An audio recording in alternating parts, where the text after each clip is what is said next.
کہ ذوالحجہ کے جو ایام ہیں ان کے دن کا وقت ہے اس میں روزہ رکھنا 1 سال کے روزے کے برابر ہے.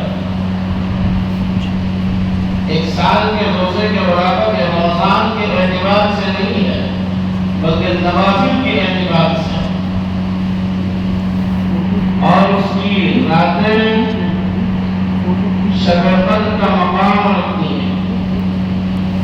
جو فضیلت شب قدر کی ہے اور شب قدر کے اندر دعاؤں کے اہتمام کی بنیاد پر، تلاوت کے اہتمام کی بنیاد پر، نوافل کے اہتمام کی بنیاد پر جو ثواب ملتا ہے عشر ذوالحجہ کی راتوں کے اندر اس کا اہتمام کرنے کی بنیاد پر وہی ثواب ملتا ہے.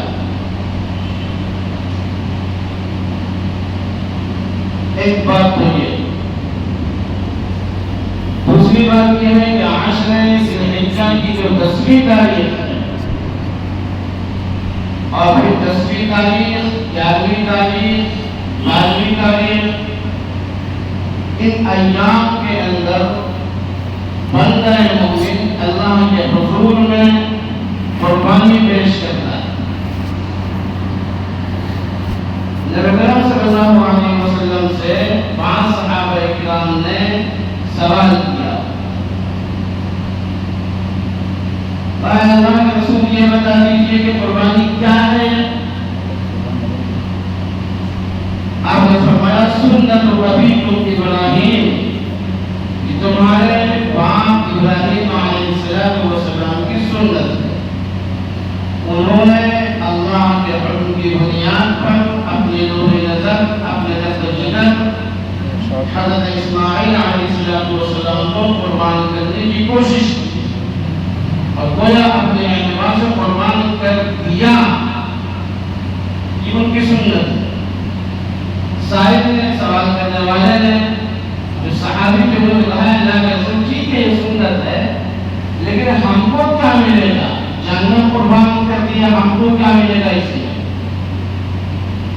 آپ نے فرمایا ہر بات کے بدلے میں ایک نیکی ملے. ہر انسان اور خاص طور سے بندہ مومن نیکی کا محتاج ہے.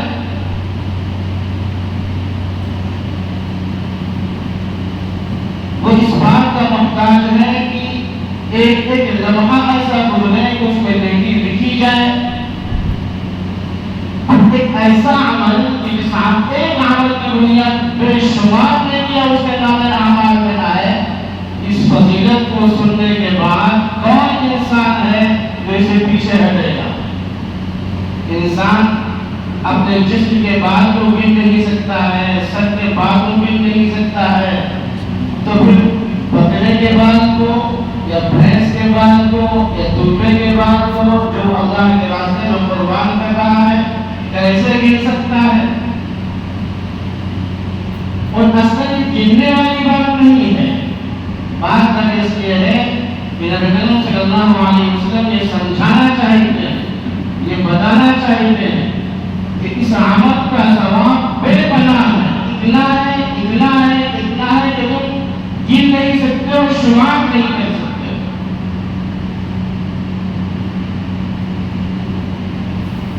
اور پھر یہ نبی کریم صلی اللہ علیہ وسلم نے ارشاد فرمایا کہ جب بندہ مومن قربانی کرتا ہے تو خون کا قطرہ زمین پر گرنے سے پہلے اس کو بخش دیا جاتا ہے، گناہوں کو معاف کر دیا جاتا ہے.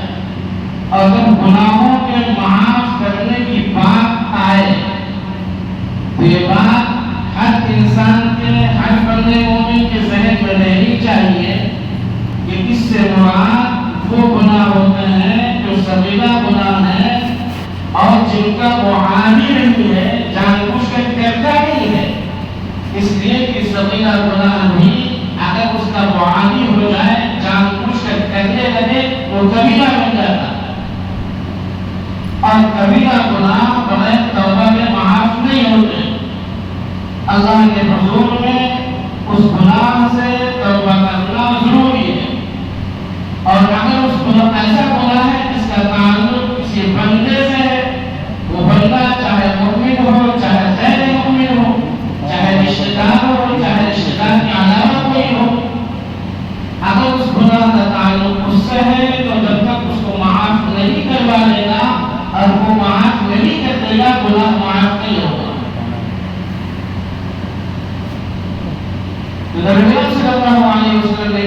فرمایا کہ قربانی کا جو جانور جس کو ذبح کیا جاتا ہے اللہ کے نام پر، اس کا قطرہ زمین پر گرنے سے پہلے اس کو بخش دیا جاتا ہے، یعنی بندے مومن کی ذات سے یہ بعید ہے، یہ ممکن ہی نہیں ہے کہ کوئی کبیرہ گناہ اس سے سرزد ہو جائے اور وہ خاموش بیٹھا رہے، بے چین نہ ہو اس کے اوپر۔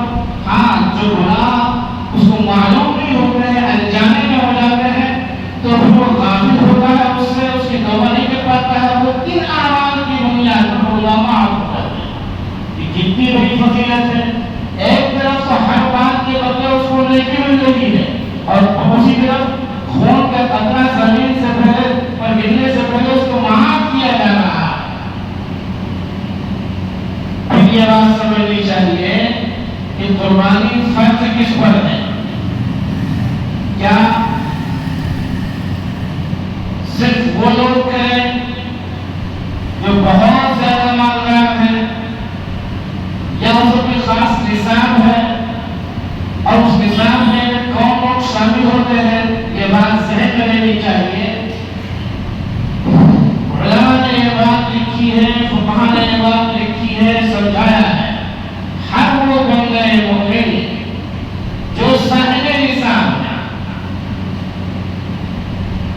صاحب نصاب کا مطلب یہ ہے کہ جس پر زکوٰۃ فرض ہو جاتی ہے اس پر قربانی فرض ہے، یعنی 52.5 تولہ چاندی یا 7.5 تولہ سونا اس کی ملکیت میں ہے، یا سونا اور چاندی نہیں ہے، لیکن اتنا پیسہ ہے کہ سونا اور چاندی خرید سکتا ہے، 52.5 تولہ چاندی خرید سکتا ہے، 7.5 تولہ سونا خرید سکتا ہے، اس کے اوپر قربانی فرض ہے۔ زکوٰۃ میں قربانی میں فرق یہ ہے فرضیت کے اعتبار سے کہ زکوٰۃ کے لیے سال کا گزرنا ضروری ہے۔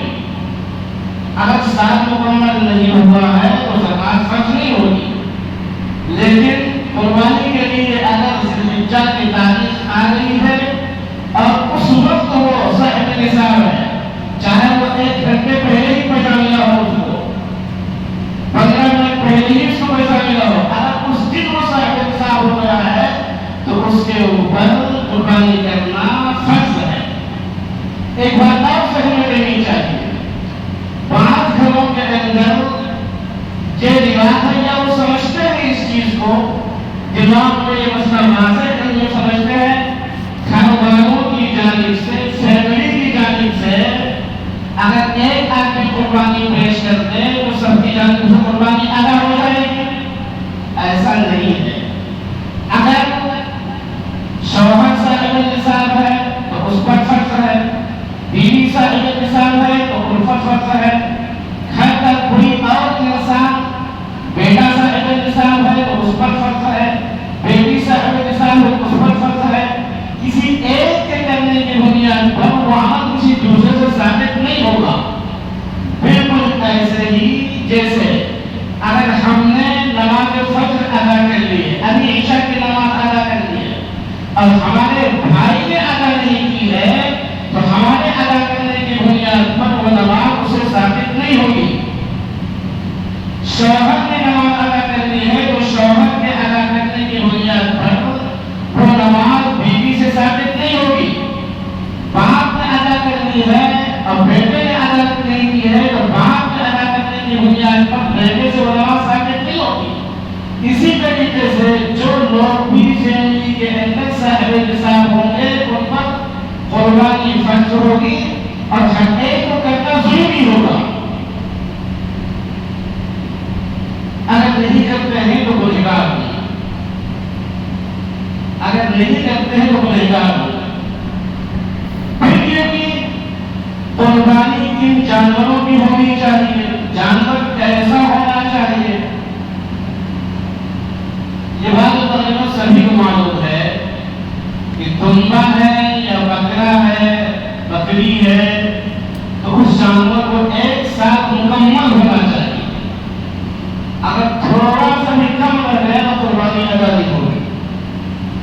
ہاں، دمبے کے بارے میں حدیث کے اندر وضاحت ہے کہ اگر وہ 6 مہینے کا ہے اور وہ فرقہ ہے کہ موٹا اور تازہ اور تندرست و توانا ہے، دیکھنے میں لگتا ہے کہ وہ 1 سال کا ہے تو اس کی قربانی درست ہے۔ تمبے پر قیاس کرتے ہوئے بکرے میں یا بکری میں کسی اور جانور کے بارے میں یہ بات نہیں کہی جائے گی۔ حدیث میں جو کسی اس جانور کی وضاحت ہے، اس بنیاد پر اسی جانور کے بارے میں بات ہے اور تینوں جانوروں کے بارے میں نہیں ہے۔ بکری اور بکرے کا علاوہ کسی دوسرے جانور کی قربانی کرنا چاہتا ہے تو بڑے جانوروں میں 2 سال کے قید، 2 سال کا جانور مکمل ہونا چاہیے۔ اس سے بڑا جانور یعنی اونٹ ہے تو اس کو 5 سال کا مکمل ہونا چاہیے، 5 سال سے کم قربانی جائز نہیں ہے۔ بکری یا بکرا یا دمبا اگر کر رہا ہے تو ایک انسان کی جانب سے قربانی ہوگی، بڑے جانوروں کی قربانی ہوگی، اس میں 7 افراد شریک ہو سکتے ہیں۔ قربانی کے ایام میں حصہ لینے کے ساتھ ساتھ اگر کوئی آدمی اپنا عقیقہ کرنا چاہتا ہے، اپنے بچوں کو عقیقہ کرنا چاہے تو عقیقے کا حصہ بھی اس میں شامل کر سکتا ہے۔ اور یہ قربانی ذی الحجہ کے دن یعنی 10ویں تاریخ کو، 11ویں تاریخ کو اور 12ویں تاریخ مغرب سے پہلے کر سکتا ہے۔ مغرب کے بعد یعنی سورج غروب ہونے کے بعد قربانی کا عمل درست نہیں ہوگا، قبول نہیں کی جائے گی۔ جو حضرات ایسے ہیں جو ذی الحجہ کے دن عید کی جو نماز ہے وہ نماز اپنے محلے میں پڑھتے ہیں، اپنے شہر میں پڑھتے ہیں، اپنے گاؤں میں پڑھتے ہیں، دور ان کو جانا نہیں پڑتا ہے تو وہ نماز پڑھ کے قربانی کریں۔ اور اگر ایسے افراد ہیں، بعض ایسی جگہوں میں رہتے ہیں، دیہاتوں میں رہتے ہیں کہ ان کو عید کی نماز پڑھنے کے لیے باقاعدہ سفر کرنا پڑتا ہے، اور جب وہ دور جاتے ہیں تو واپس آنے میں تاخیر ہوتی ہے، اتنی تاخیر ہوتی ہے کہ شاید وہ اگر قربانی کریں تو قربانی کرنے کے خاصا وقت ہو جائے، یہاں سے مغرب کا وقت ہو جائے، تو وہ عید کی نماز پڑھنے سے پہلے قربانی کر سکتے ہیں۔ ان کے لیے اجازت ہے، کسی اور کے لیے اجازت نہیں ہے۔ اگر کوئی ایسا انسان جو اپنے محلے میں، اپنے شہر میں، اپنے گاؤں میں عید کی نماز پڑھتا ہے اور وہ عید کی نماز سے پہلے قربانی کر دیتا ہے تو قربانی نہیں مانی جائے، وہ قربانی قبول نہیں ہو۔ عید کی نماز پڑھنے کے بعد قربانی کرے گا تو قربانی قبول ہوگی۔ یہ تو بات ہو گئی قربانی کے مسئلے کے بارے میں۔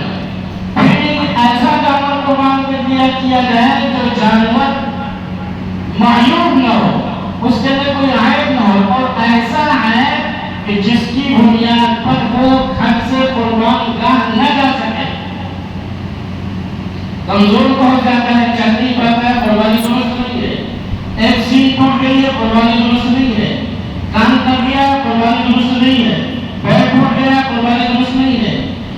جانور تندرست ہونا چاہیے، صحیح سالم ہونا چاہیے، بہت کمزور بھی نہ ہو، اس کو کوئی لے کے جانا پڑے، ایسے جانور کی قربانی نہیں ہے۔ خود سے چل کر وہ قربان گاہ جا سکے، اس پر قربانی ہے، اس کی قربانی درست ہے۔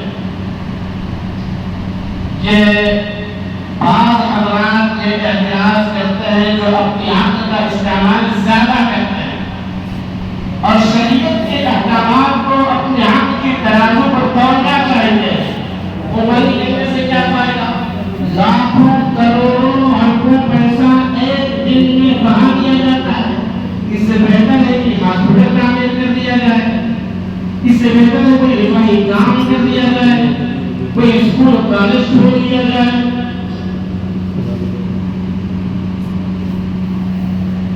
ان عقل مندوں کو سوچنا چاہیے کہ پروردگار عالم نے انسانوں کے اوپر جو احکامات نافذ کیے ہیں وہ 3 طرح کے احکامات ہیں۔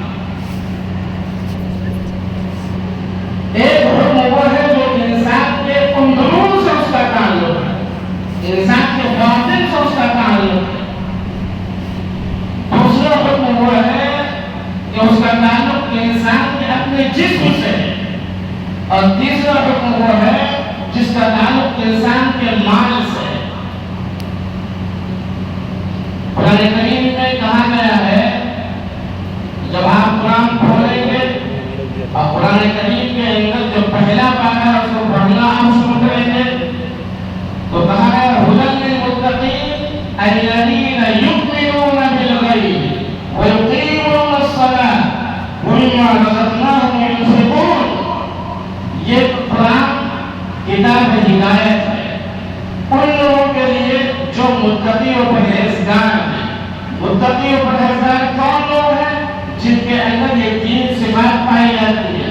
یؤمنون بالغیب، وہ بغیر دیکھے ہوئے ایمان لاتے ہیں. بغیر دیکھے ہوئے اللہ کو مانتے ہیں، بغیر دیکھے ہوئے رسولوں کو مانتے ہیں، بغیر دیکھے ہوئے کتابوں کو مانتے ہیں، بغیر دیکھے ہوئے فرشتوں کو مانتے ہیں، بغیر دیکھے ہوئے جنت و دوزخ کو مانتے ہیں، بغیر دیکھے ہوئے حشر کو مانتے ہیں، بغیر دیکھے ہوئے وہ تمام چیزیں جس کو پروردگار عالم نے بیان کیا ہے بتایا اس کو مانتے ہیں. تو ایمان کا تعلق انسان کے ان دونوں سے قلب سے ہے. وہ یقین کر لیتے ہیں کہ اللہ نے کہا ہے تو برحق کہا ہے، اللہ نے فرمایا ہے تو برحق فرمایا ہے. اور جب اللہ کی ذات و صفات کو مان لیتے ہیں، اللہ کی کتابوں کو مان لیتے ہیں، فرشتوں کو مان لیتے ہیں، جنت و دوزخ کو مان لیتے ہیں اور دنیا کے بعد آنے والی زندگی کو مان لیتے ہیں، تو اب وہ بالکل سنسٹیو ہو جاتے ہیں. اپنے جسم کو محمد کو یکسو کر لیتے ہیں پروردگار کی جانب اور اپنے مال کو اللہ کے راستے میں خرچ کرنے کے لیے آمادہ ہو جاتے ہیں. ایک انسان کے اندر کے ایمان کا تقاضا ہے. اگر ایمان کمزور ہے تو یہ اعمال کمزور ہوں گے. بالکل ایسے ہی سمجھیے جیسے آپ کا درخت لگانا چاہیے، امرود کا درخت لگانا چاہیے تو بیج وہ اچھا مانا جائے گا کہ آم کا پودا نکلنے کے بعد وہ پھل بھی دے. اور اگر پھل نہیں دیتا ہے وہ جس کا مطلب یہ کہ بیج اچھا نہیں تھا، لگانے والا خود اس کو کاٹ کر آگ کا ایندھن بنا دے گا، چولہے دے گا تو لوگ جلا دے گا اس کو. کیوں؟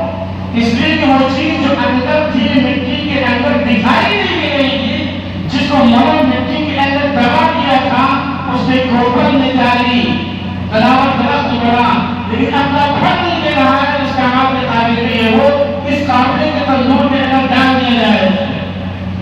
امرود کا بیج زمین میں اس لیے ڈالا گیا کہ وہ تلاوت درخت بنے، اچھے پھل دے وہ اپنے موسم کے اندر، لیکن پھل نہیں دیتا ہے. پھل دیتا بھی ہے تو اچھے نہیں ہوتے، بے مزہ ہوتا ہے وہ. تو اب وہ لگانے والا خود کاٹ کر آگ کا ایندھن بنا دے گا اس کو. بالکل اسی طریقے سے اگر ایمان ہے حقیقی اعتبار سے اور دلوں میں راسخ ہے وہ ایمان، تو اس ایمان کا پھل ظاہر ہو کر رہے گا انسان کے اپنے اعضاء کے اندر، اپنے اعمال کے اندر، اپنے مال کے اندر. آپ قرآن کریم میں کہیں پر نہیں دیکھیں گے تو ایمان کے ساتھ وعملوا الصالحات، ایمان کے ساتھ وعملوا الصالحات کا تذکرہ ہے. بندہ مومن ہے نیک کام کرتا ہے، بندہ مومن ہے تو نیک کام کرتا ہے. اس کا مطلب یہ ہے کہ قرآن سمجھانا چاہتا ہے ایمان ایک بیج ہے جو بندے مومن کے دل کے اندر پڑتا ہے، پک ڈالا جاتا ہے اور اس کی آبیاری کی جاتی ہے، اس کی سینچائی ہوتی ہے، بینائی ہوتی ہے، دیکھ بھال ہوتی ہے، اس کا پھر تلاوت درخت بنتا ہے. اعمال کے ذریعے سے وہ پھل دیتا ہے، زبان کے ذریعے سے، آنکھوں کے ذریعے سے، کانوں کے ذریعے سے، ہاتھ کے ذریعے سے، پیر کے ذریعے سے اور جو مال کماتا ہے اس کے ذریعے سے.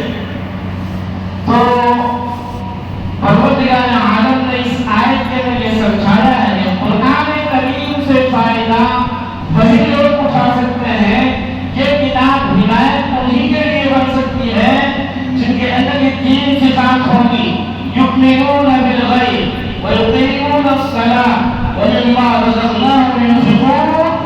تیسرے نمبر یہ جو ہم نے دیا ہے مال اس کے وجہ سے وہ خرچ کرتے ہیں. مال خرچ کرنے کو مطلق بات نہیں گئی ہے. اب احادیث کے اندر وضاحت ہے کہ اس کے اوپر اتنا بڑا فخر ہے، یہ زمین سے پیدا ہوگا تو غلہ اتنا نکالنا ضروری ہے، باغ ہے تو اتنے بڑا نکالنا ضروری ہے، دکان ہے تو اس کے کاروبار ہوگا اتنا نکالنا ضروری ہے، سونا ہے تو اتنا نکالنا ضروری ہے، چاندی ہے تو اتنا نکالنا ضروری ہے، اور جو ضروری ہے اس کو نکالنا ہی کرے گا۔ اگر نہیں نکالتا ہے تو ایک وقت آئے گا اس سے بات پوچھ کی جائے گی تم نے یہ کام کیوں نہیں کیا تھا۔ جس طریقے سے نماز کے تعلق سے سوال کیا جائے گا، دیگر بدنی عبادات کے تعلق سے سوال کیا جائے گا، بالکل اسی طریقے سے زکات کے سلسلے اور مالی خرچ کے سلسلے میں سوال کیا جائے گا۔ یہ فرض تم پر تھا، تم نے یہ فرض کیوں ادا نہیں کیا ہے؟ پھر وہ مال جو اس نے وراثت میں اپنے ابا سے حاصل کیا ہے، اپنی اماں سے حاصل کیا ہے، اور اس وراثت کے میں بھائی کا حق تھا، اس وراثت کے میں بہن کا حق تھا، تم نے بہن کا حق کیوں نہیں دیا ہے؟ بھائی کا حق کیوں نہیں دیا تم نے؟ پھر قبضہ کر کے کیوں بیٹھ گئے ہو؟ اور اسی کے ساتھ ساتھ وہ نفلی اعتبار سے بھی خرچ کرتا ہے۔ انہیں اخراجات میں قربانی بھی ایک چیز ہے کہ اگر آپ مالک ہیں نصاب کے تو ذوالحجہ کے ان ایام کے اندر یہ قربانی پیش کریں، اور پیش اس لیے کریں کہ ابراہیم علیہ السلام اور اسماعیل علیہ السلام کی جو سنت ہے وہ سنت تازہ ہو جائے۔ قربانی خود لفظ بتاتا ہے کہ انسان کے مزاج کے اندر اپنے آپ کو، اپنے مال کو اللہ کے راستے میں قربان کرنے کا جذبہ